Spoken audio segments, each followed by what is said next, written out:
Bayangkan, suatu hari kita bangun pagi, tapi bukan di bumi. Kita tidak mendengar suara burung berkicau atau merasakan angin sepoi-sepoi. Sebaliknya, yang ada di depan kita adalah hamparan luas pasir merah, langit berwarna oranye yang suram, dan kubah besar yang melindungi kita dari lingkungan Mars yang keras. Bagaimana rasanya tinggal di planet merah ini? Mars adalah planet keempat dari Matahari, dan meskipun ukurannya hanya setengah dari bumi, ia memiliki beberapa kesamaan yang mengejutkan. Seperti bumi, Mars memiliki gunung, lembah, dan padang pasir yang luas. Namun, inilah faktanya. Atmosfer di Mars sangat tipis dan hampir tidak mengandung oksigen. Jadi, kita harus mengenakan pakaian antariksa atau tinggal dalam habitat tertutup hanya untuk bisa bernapas. Di sini, suhu bisa turun hingga -80 derajat Celcius di malam hari. Tanpa atmosfer yang cukup tebal untuk menahan suhu, hidup di permukaan Mars akan sangat dingin. Tapi, bukan hanya suhu yang menjadi tantangan. Tanah di Mars juga penuh dengan debu beracun yang disebut perklorat. Ini berarti kita tidak bisa menanam tanaman secara langsung di tanah Mars tanpa teknologi khusus untuk membersihkannya. Untuk bertahan hidup di sini, kita membutuhkan habitat tertutup yang melindungi kita dari radiasi kosmik dan debu beracun. Habitat ini akan didesain khusus untuk mempertahankan tekanan udara, suhu, dan kadar oksigen yang sesuai bagi manusia.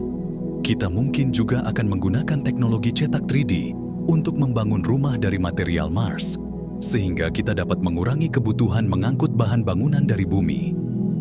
Lalu, bagaimana dengan air? Di Mars, air tidak mengalir bebas seperti di bumi.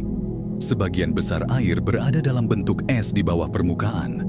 Teknologi canggih harus digunakan untuk mengebor es dan mencairkannya, agar air ini nantinya bisa diolah untuk minum, menumbuhkan tanaman, dan bahkan menghasilkan oksigen melalui proses elektrolisis. Kehidupan sehari-hari di Mars akan sangat berbeda dengan di bumi. Hari di Mars hanya sedikit lebih panjang, sekitar 24,6 jam. Tapi, tahunnya jauh lebih panjang, sekitar 687 hari bumi. Gravitasi Mars juga hanya 38% dari gravitasi bumi. Jadi, di sini kamu akan merasa jauh lebih ringan dan mungkin bisa melompat lebih tinggi. Selain itu, komunikasi dengan orang di bumi tidak akan instan. Karena jaraknya yang sangat jauh, pesan dari Mars ke bumi membutuhkan waktu sekitar 20 menit. Jadi, kalau kamu mengirim pesan, jangan berharap mendapat balasan yang cepat. Dan karena Mars tidak memiliki medan magnet yang kuat seperti bumi, radiasi dari angkasa akan menjadi ancaman besar setiap harinya.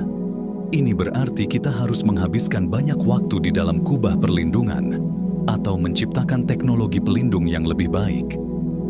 Namun, jika kita berhasil mengatasi semua tantangan ini, tinggal di Mars bisa menjadi awal dari peradaban baru manusia.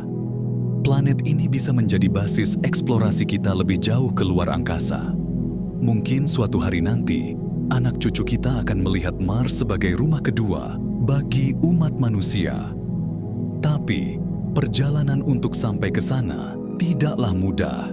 Ini adalah perjuangan yang membutuhkan ketahanan, inovasi, dan semangat penjelajah yang tidak pernah padam. Jadi, apakah kamu siap untuk meninggalkan bumi dan memulai hidup baru di Mars? Apakah kita benar-benar siap menghadapi tantangan ini? Hanya waktulah yang akan menjawab itu semua.